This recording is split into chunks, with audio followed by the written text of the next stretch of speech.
Selamat petang dan salam sejahtera kepada semua penonton di Facebook dan di YouTube untuk program Reading Seeds Pustaka Negeri Sarawak bahagian Sibu.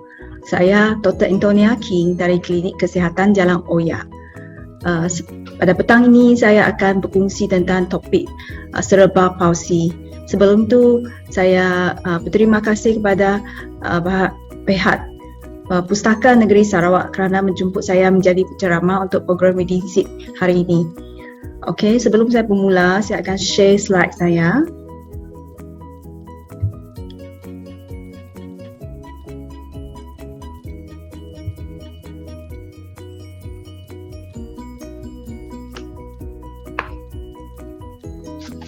Okey, cerebral palsy.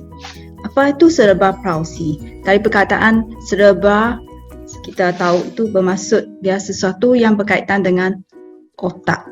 Dan palsy pula bermaksud kelemahan atau masalah menggunakan otak. Jadi cerebral palsy sebenarnya ialah sejenis penyakit neurologi. Dia suatu kumpulan gangguan yang menjejaskan keupayaan seseorang untuk bergerak dan mengekalkan keseimbangan dan postur. CP, cerebral palsy sebagai singkatan kita panggil CP. CP adalah kecacatan yang motor yang paling biasa dijumpai pada zaman kanak-kanak.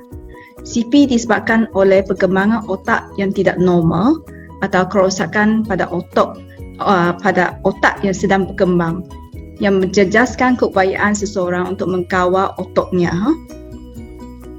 Kanak-kanak yang ada CP biasanya mempunyai peluang yang terhad untuk bermain, menerokai persekitaran atau berfungsi akibat masalah tersebut. Okey, apakah punca CP?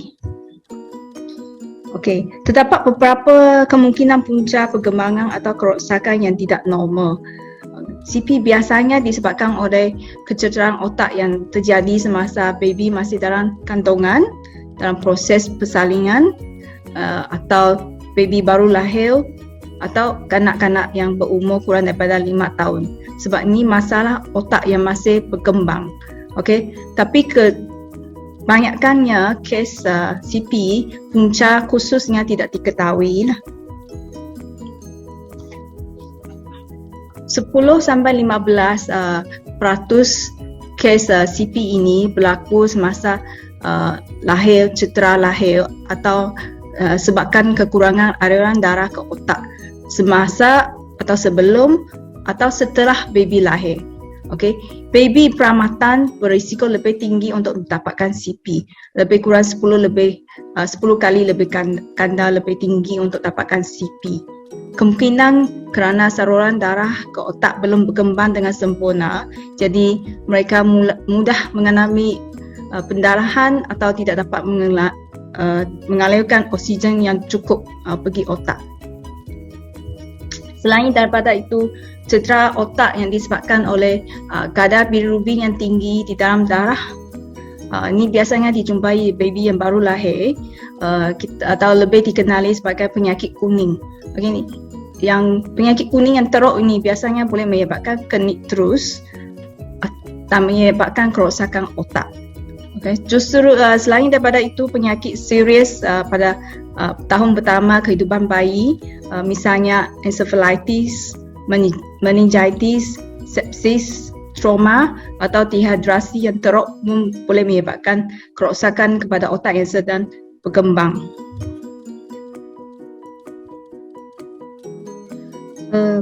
Untuk klasifikasi CP, biasanya kita membahagikan CP mengikut jenis gangguan pergerakan utama yang terlibat. Bergantung pada kawasan otak yang terjejas, satu ada lebih gangguan pergerakan berikutnya boleh dibahagikan kepada otak yang kaku, kita panggil spastik, pergerakan yang tidak terkawal atau dyskinesia, atau keseimbangan dan koordinasi yang lemah, kita panggil ataxia. Okey, kalau terlibat daripada lebih dari 2 jenis, kita panggil combine atau jenis campuran. Yang pertama, jenis CP kita panggil cerebral palsy spastic. Ini jenis CP yang paling biasa dijumpai, lebih kurang 65%. yang CP, orang CP ini termasuk dalam kumpulan spastik. Orang dengan CP spastik biasanya mengalami ketegangan otot. Ini bermakna otot mereka menjadi kaku, akibatnya pergerakan mereka boleh menjadi janggal. CP spastiknya biasanya diterangkan dengan bahagian yang terjejas lah.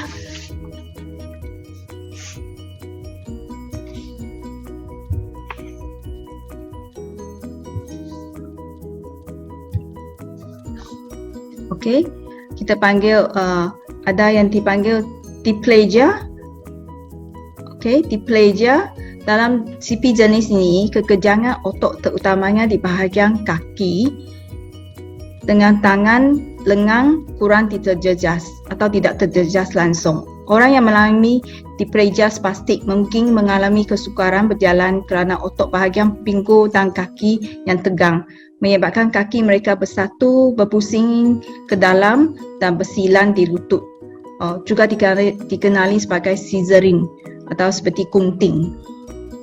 Yang hemiplegia dysplastic ni, hemiplegia atau hemiparesis spastik, CP jenis ini hanya menjejaskan sebelah badan seseorang, selalunya lengan lebih terjejas daripada kaki.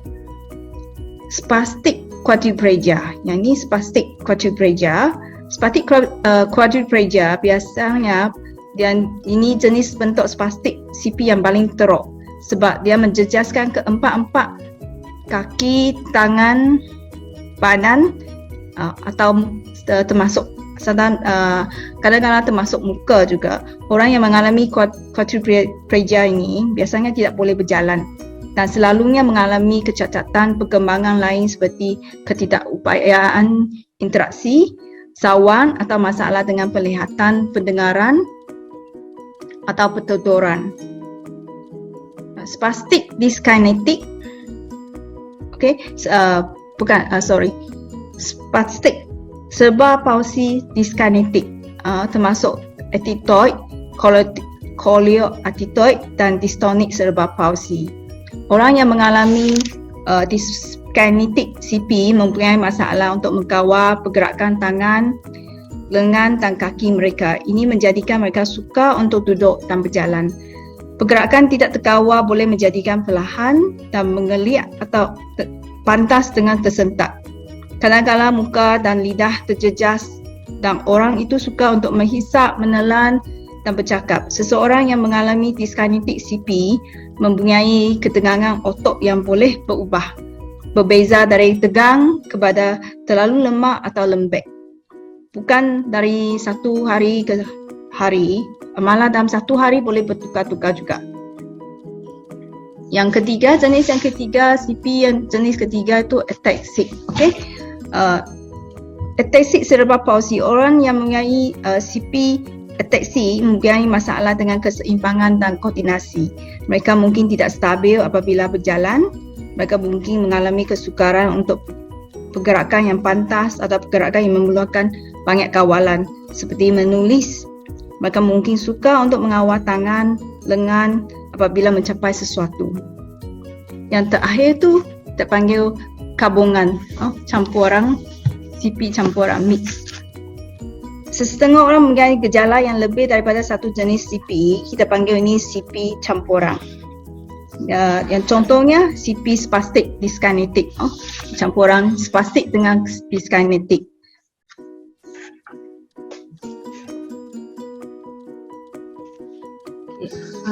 Untuk tanda-tanda atau tanda awal atau gejala awal CP, tanda-tanda CP agak berbeza kerana terdapat pelbagai jenis dan tahap ketidakkeupayaan. Gejala yang biasa timbul sebelum kanak-kanak berumur 2 tahun pada kes yang teruk dan boleh dikesan pada seawal 3 bulan.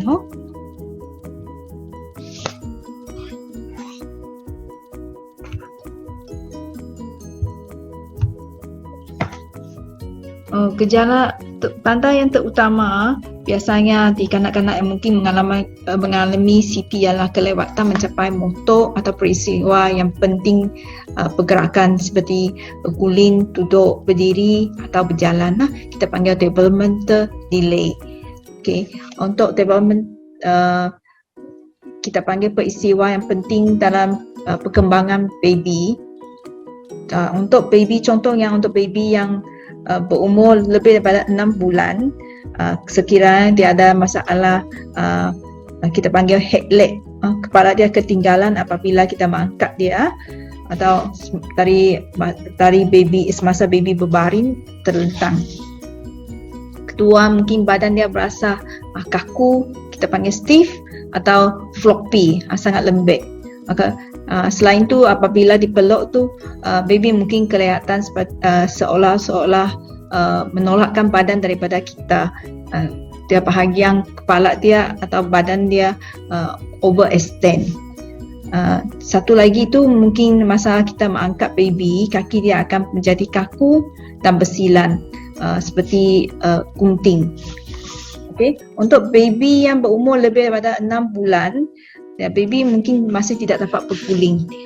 Tak boleh berguling dari terlentang ke meniarak atau meniarak kepada terlentang. Selain tu mungkin dia tidak dapat membawa tangan bersama seperti bertepuk tangan. Dia mengalami masalah untuk membawa tangan ke mulut atau menghulurkan tangan hanya sebelah saja.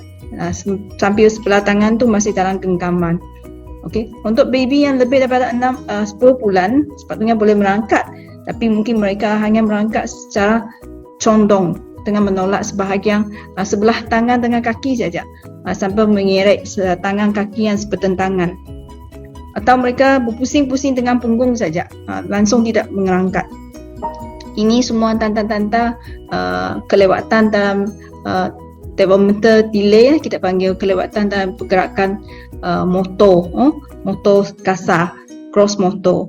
Okey, gangguan-gangguan lain seperti yang boleh dijumpai di kalangan CP adalah masalah seperti intellectual, zawan, epilepsi, atau gangguan menghisap, menelan, pernafasan yang tidak teratur, masalah pertuturan, gangguan penglihatan, gangguan pendengaran.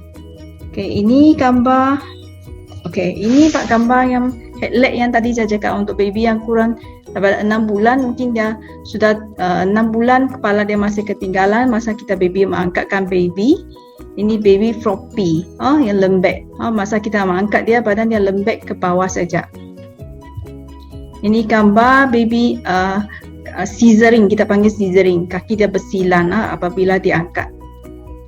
Okay, untuk developmental delay, di sini saya ingin mengingatkan bahawa bukan semua baby yang mengalami developmental delay itu adalah CP. Sekiranya ibu bapa mendapati kanak-kanak kamu, baby kamu ada apa-apa tanda yang saya jelaskan tadi, sekiranya ada kemungkinan sepatutnya jumpa doktor atau jururawat di klinik untuk mendapatkan pemeriksaan selanjutnya. Okey, macam mana kita mengesan untuk mendiagnose CP? Okey, mengesan CP pada usia yang awal sangat penting untuk kanak-kanak untuk keluarganya. Okey, cara mendiagnosis CP boleh mengambil beberapa langkah lah. Yang pertama, pemantauan perkembangan. Okey, kita observe dia punya development. Okey, pemantauan perkembangan bermaksud menjejaki pertumbuhan dan perkembangan kanak-kanak dari semasa ke semasa. Ini penting untuk ibu bapa lah yang buat pemantauan. Dan seterusnya pemeriksaan perkembangan, developmental screening. Ini buat pemeriksaan di klinik masa baby datang untuk imunisasi, jururawat atau doktor-doktor boleh membuat pemeriksaan. Ujian yang pendek akan diberikan untuk melihatkan sama ada baby mengalami kelewatan dalam perkembangan, terutamanya kelewatan motor atau pergerakan. Selain itu, pelbagai kajian makmal biasa boleh dilakukan untuk mengenalkan pasti punca CP. Seperti contohnya MRI atau CT scan kepala dia untuk mengesan kelainan bentuk atau kejadian kepada otak. Pemeriksaan pendengaran untuk mengesan masalah pendengaran, pemeriksaan penglihatan kalau masalah penglihatan, atau EEG kalau pesakit itu mengalami sawan. Akhir sekali biopsi otak. Lawatan. Okey. Untuk lawatan, CP sebenarnya dia tidak boleh disembuh sepenuhnya. There's no cure for CP. Tetapi lawatan boleh meningkatkan kualiti kehidupan mereka dan yang mempunyai masalah inilah. Ini adalah sangat penting untuk memulakan program lawatan seawal mungkin. Selepas mendiagnos CP, satu pasukan profesional kesihatan bekerjasama dengan ahli keluarga kanak-kanak untuk membuat satu program atau satu plan untuk membantu kanak-kanak mencapai potensi yang penuhnya untuk pesakit CP ya. So biasanya untuk pemulihan cara kerja kita boleh dilihat dari segi 4 aspek. Okey, pengembangan pergerakan halus, perkembangan pergerakan kasar, perkembangan personal social dan perkembangan bahasa dan percakapan. Keempat-empat aspek ini sangat penting. Biasanya ini yang digunakan untuk masa buat pemantauan atau screening untuk perkembangan baby untuk mendiagnose CP juga. Program intervensi awal kita panggil early intervention program untuk kanak-kanak dari lahir sampai umur 24. Ini penting untuk mereka, contohnya posisi untuk melihatan kecacatan untuk memudahkan kefusian kanak-kanak semasa baring, duduk, ditukung atau rangsangan oral untuk masalah untuk menelan, untuk makan, rangsangan pengembangan otot kasar, menggunakan aktiviti permainan terapeutik, rangsangan atau diet sensori untuk kanak-kanak yang ada masalah untuk memproses input sensori yang terima. Okey, masalah ini biasanya dipamerkan dengan keengganan menggunakan tangan untuk memegang, mencapai atau terlalu sensitif kepada sensori tertentu, macam terlalu sensitif pada suara ke bunyi ke. Okey, akhir sekali aplikasi alat-alat otosis kepada anggota untuk melihatan kecacatan sendi lah. Selain pada itu, latihan aktiviti kehidupan harian atau latihan kefungsian tangan atau lawatan ke rumah dan sekolah. Ini penting kita untuk menilaikan tahap kefungsian dan adaptasi kanak-kanak bukan dalam konteks di klinik atau di hospital, tapi di persekitarannya, di rumah mereka, supaya kita boleh buat cadangan pengupasuaian persekitaran dan aktiviti yang diberikan untuk menghasilkan suasana harian yang melangsangkan perkembangan dan kefungsian seseorang. Ini contoh-contoh, ini gambar otosi, yang contoh otosi untuk memudahkan pergerakan mereka ada masalah kontraktur di otot. Akhir sekali, ada kumpulan sokongan. Terdapat banyak agensi kerajaan atau NGO yang memberikan perkhidmatan penjagaan, pembelajaran atau pemulihan kepada kanak-kanak CP di Malaysia lah. Yang contoh yang saya kasihkan tunjukkan ini ialah Pusat Pemulihan dalam Komuniti, satu program KKM, kita panggil PDK, yang terdapat di selatan Malaysia ada. Okey, di bahagian Sibu yang saya senaraikan ialah di bahagian Sibu kita ada PDK Nur Kasih di Kampung Nangkap. Di Sibu Jaya kita ada PDK Murni atau Pusat KP Sibu. Okey, untuk sesiapa yang berminat boleh berhubung dengan Jabatan Kebajikan Masyarakat setempat untuk mendapatkan maklumat selanjutnya. Akhir sekali, saya ingin perkenalkan World Cerebral Palsy Day. Ini Hari Cerebral Palsy sedunia. Dia jatuh pada 6 hari bulan Oktober. Ini diucapkan sebenarnya oleh Perikatan Cerebral Palsy pada tahun 2012. Sehingga kini sudah lebih daripada 100 negara sudah gabungan dari 100 negara termasuk pesakit cerebral palsy, ahli keluarga mereka, kumpulan sokongan atau organisasi CP. Ini adalah tujuan untuk meningkatkan kesedaran masyarakat tentang CP dan memastikan masa depan untuk mereka yang ada CP ini mempunyai hak atau akses atau peluang yang sama seperti orang biasa di masyarakat kita lah. contoh poster yang disediakan oleh World Cerebral Palsy Organizations lah, terdapat dalam berbagai bahasa. Ini dalam bahasa yang saya ambil ini bahasa English lah. Dia ada banyak info tentang cerebral palsy. Ini sebenarnya untuk meningkatkan kesedaran orang awam tentang CP.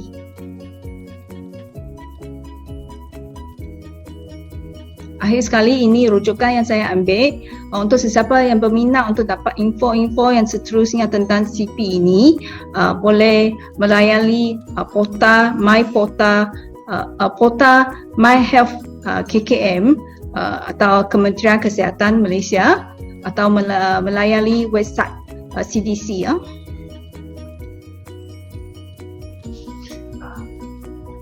Okay, sebelum mengundurkan diri, saya ingin meminta maaf sekiranya ada terdapat sebarang kesilapan dalam percakapan saya tadi. Saya juga ingin berterima kasih sekali lagi kepada pihak Pustaka Negeri Sarawak kerana bagi saya peluang ini untuk berkongsi sedikit tentang cerebral palsy. Okay, semoga kita berjumpa dalam masa yang depan. Bye-bye.